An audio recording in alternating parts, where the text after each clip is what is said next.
Problem क्या है? देखिए, क्योंकि फोकस मसीह नहीं है। आज की शिक्षा कई वो आपको सेंटर्ड बनाती है। तो आपको क्या लगता है मेरे को परमेश्वर कब ग्रहण करता है? जब मैं बहुत उपवास और प्रार्थना करता हूं। परमेश्वर ने आपको इसलिए नहीं ग्रहण किया क्योंकि आप बहुत उपवास और प्रार्थना करते हो। वो तो फरीसी भी करते थे। परमेश्वर ने आपको इसलिए ग्रहण किया क्योंकि उसने आपके महायाजक को ग्रहण किया। God has not accepted you because you fast and pray too much, because even the Pharisees used to fast and pray a lot.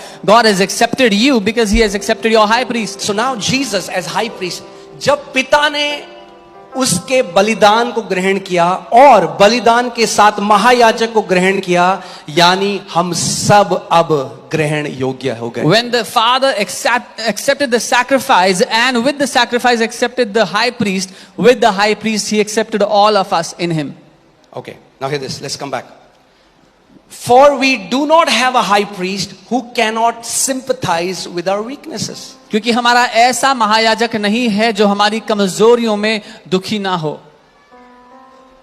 कितने लोगों को यहां पर कभी ऐसा लगा है कि जिस चीज से आप जा रहे हो, अगर आप किसी को बताओ भी वो समझ नहीं सकता? कोई अगर है हाथ तो उठाओ।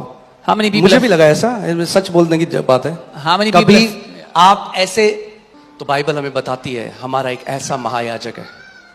The Bible tells us we have such a high priest who can sympathize with our weaknesses. जो हमारी उन दुर्बलताओं में सहानुभूति रखता है हमारे प्रति। और ये जो शब्द sympathize है, ये sympathio शब्द से आता है।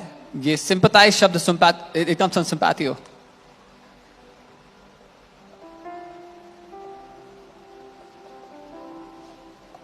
और ये इतना सुंदर शब्द है ना, ये केवल नए नियम में 2 बार कहा गया है और केवल इब्रानी की पुस्तक में महायाजक के कॉन्टेक्स्ट में कहा गया। This is such a beautiful word. It has only been used twice in the New Testament and both the times in Hebrews in reference to the high priest. और इसका जो मतलब है, it means to suffer along with.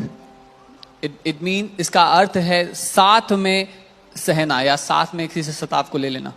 आप सोच सकते हो Bible कह रही है इसका मतलब क्या है?